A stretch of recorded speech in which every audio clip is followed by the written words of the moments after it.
professora Cláudia e hoje nós teremos uma aula de língua portuguesa sobre a redação do Enem, o texto dissertativo, que é uma estrutura fixa cobrada não só no Enem, mas em alguns concursos e demais vestibulares. A redação do Enem vale 1000 pontos e ela é dividida em 5 competências, valendo cada uma 200 pontos. Então você tem que estar atento a essas competências. A primeira delas é demonstrar o domínio da norma culta. Então você tem que ter uma preocupação muito grande em relação à linguagem formal, preocupação de não usar a linguagem coloquial, tá? Então muita preocupação com concordância, regência, o uso da crase e da colocação pronominal. Competência 2, compreender a proposta de redação. É a adequação ao tema, se você realmente discorreu o seu texto em relação ao tema de maneira adequada e se você seguiu a estrutura correta do texto dissertativo. Coerência. Se você realmente convenceu a partir de exemplos, a partir de dados reais, verdadeiros, se você realmente estava atualizado em relação ao tema de maneira clara e objetiva. Para isso, você precisa da coesão, ou seja, são os elementos necessários para amarrar, para ligar os períodos, os parágrafos do texto, para que ele fique claro e coerente. E por último, a proposta de solução. Proposta de solução, ela é importantíssima, nós vamos ainda ter uma aula sobre a proposta de intervenção, que ela precisa de toda uma estrutura, porque ela exige uma solução para o problema.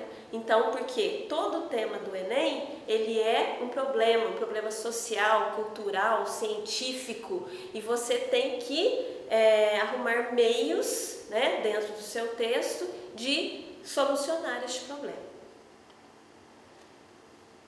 Primeiramente, nós vamos ver o que é dissertar. Às vezes o aluno surge muita dúvida entre dissertar, narrar, descrever. Dissertar é expor ideias, argumentar. Então, a partir dos seus argumentos, de tudo aquilo que você sabe sobre o assunto, você vai convencer, você vai persuadir o seu corretor que realmente você está por dentro do assunto. Porque o tema do Enem, ninguém sabe ainda, é um tema totalmente focado no que vem acontecendo, principalmente no Brasil. Nos últimos anos, o tema do Enem é sempre no Brasil. Então você tem que ter todo um conhecimento, estar bem atualizado. A estrutura. O texto dissertativo do Enem é dividido em 3 partes: introdução, desenvolvimento e conclusão. Primeiramente, a introdução. A introdução é a porta de entrada para o seu texto. O seu corretor vai começar a ler o seu texto a partir da introdução, e você tem que fazer uma boa introdução de maneira que ele leia com outros olhos o seu texto. Leia assim com vontade de corrigir mesmo, com mais seriedade, digamos assim, o seu texto. Primeira coisa, a introdução, já na introdução você tem que expor de maneira clara o tema e a tese. Já tem que ficar claro na introdução qual é o seu ponto de vista em relação àquele tema. O desenvolvimento. O desenvolvimento, são os 2 parágrafos ou 3 no meio do seu texto, onde vão ficar os argumentos. Ali você vai colocar os exemplos, o seu conhecimento de mundo em relação àquele tema, argumentos históricos, dados estatísticos, por isso que você tem que estar bem atualizado em relação a tudo que vem ocorrendo no país e no mundo, porque o Enem surpreende, de repente este ano pode ser um tema que não foque no Brasil, que eu acho muito difícil, mas a gente tem que estar sempre atento a tudo, porque o Enem surpreende a cada ano. E a conclusão, que é uma retomada da tese. Então, todas as vezes que você for fazer a conclusão, você vai voltar à sua introdução. Todo aquele problema que você colocou na introdução, você vai solucionar no parágrafo de conclusão. Fatores de textualidade. Isso aqui são fatores que são obrigatórios na redação. impessoalidade, subjetividade, linguagem, pleonasmo, coesão e coerência. Ou seja, são fatores importantes porque tem alguns aqui que você vai ter que usar e tem alguns aqui que você não pode usar, porque você corre o risco, né, de fugir totalmente da estrutura do assunto. Vamos lá. Impessoalidade, né? Ou seja, você nunca vai usar primeira pessoa. O texto dissertativo do Enem tem que sempre ser na terceira pessoa. Então, jamais você vai começar. Acredito que a situação econômica do nosso país esteja passando por melhorias. Esse acredito você vai estar usando primeira pessoa, caso que você não deve cometer. Você pode ir direto. A situação econômica do país está melhor. Você tem que tomar muito cuidado, né? Porque isso vai gerar erro. No caso aqui, evite locuções verbais, principalmente o gerundismo no seu texto. Então, seja bem objetivo e não use primeira pessoa. Não participe do texto.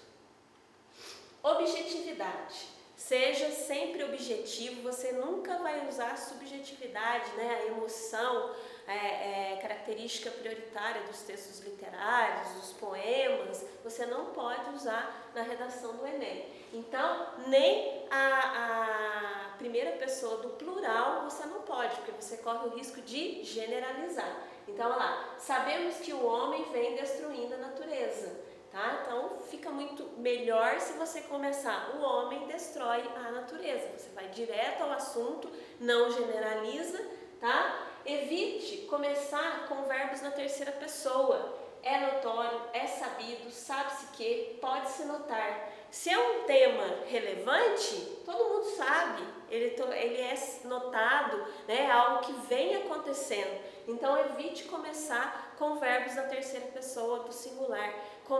Inicie direto com o tema. A família contemporânea, tá? A crise econômica, vai ficar muito melhor. Linguagem.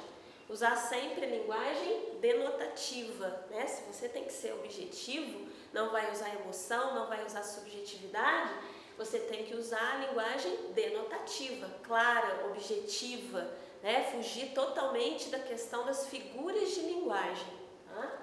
Generalizações e frases prontas. Por isso que você não vai usar o nós, né? Frases prontas, frases feitas, você nunca deve usar. Você tem que ser sempre original.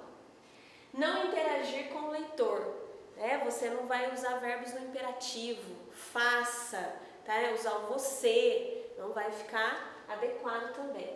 Coloquialismos, evite, né? Não use pra, né, tá no seu texto.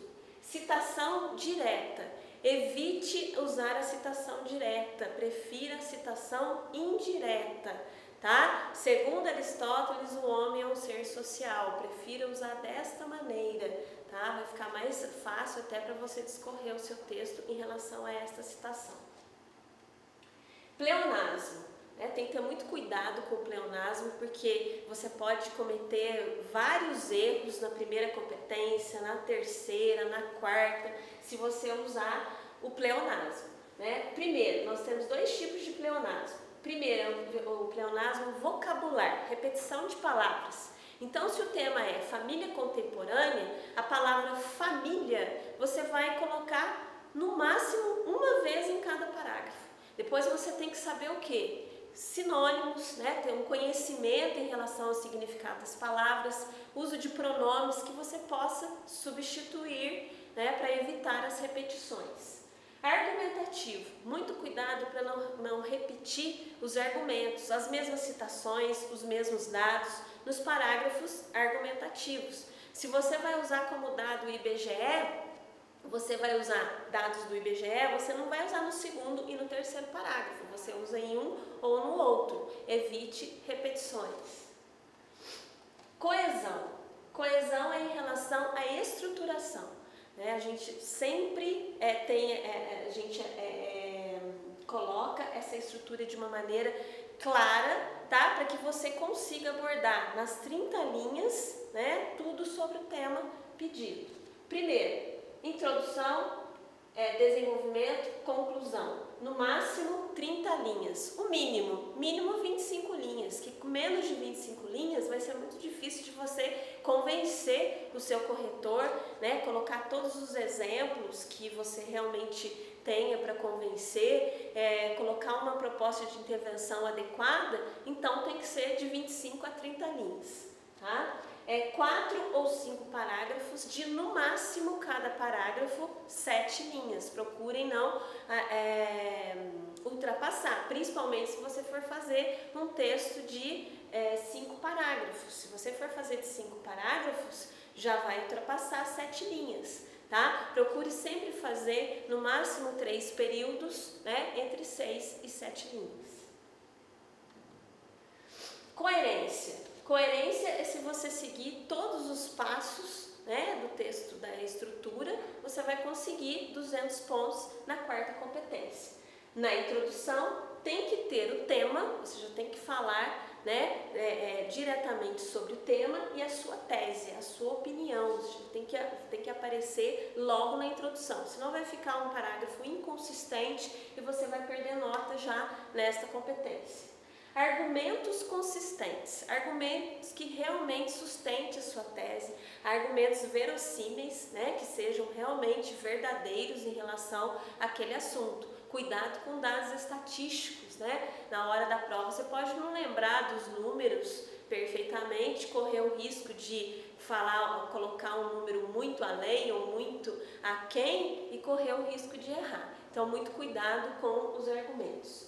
Conectores entre parágrafos. Numa próxima aula eu vou dar umas dicas de alguns conectores. Isso é muito importante, porque os conectores são aqueles que vão ajudar o seu texto a ter uma progressão, a ter uma continuidade entre períodos, entre parágrafos, de maneira que ele tenha uma estrutura, né, adequada.